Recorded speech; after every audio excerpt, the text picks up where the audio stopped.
One thing that I like to do is I like to combine some of the design, and I like to combine loops and spirals. It's a really easy thing to do all over the surface of the quilt. I'll pick a blending thread so I don't have to worry about changing thread colors. And what I'll do is I'll just start with a series of loops, my little E's and O's that I like to do. I'll do an E and an O, and I'll kind of do it all over the surface of the quilt. And then when I want to throw in a little spiral, I'll just go into it and I'll just do a big spiral,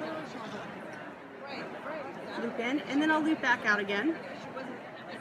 And then I'll fill in with some more loops all the way around the spiral. And let's say I'm coming down to do my next spiral. I'm going to go right into it, and I'm going to do a big spiral.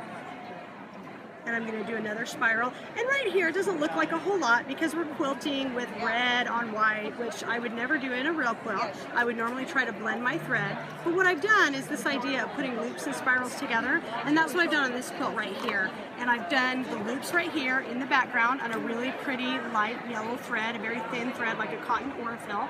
And I'll I'll loop into it, and then when I get to that spiral, I'm going to go all the way around, kind of stitching in the ditch with my free motion foot, spiraling in and then spiraling back out, and wherever I come out, I'm going to continue to do loops all the way around until I hit the next spiral. And this is much prettier than this, so I wanted to kind of show you. First I'll practice on paper, and then I'll actually do the real quilt, and I think it turns out really nicely.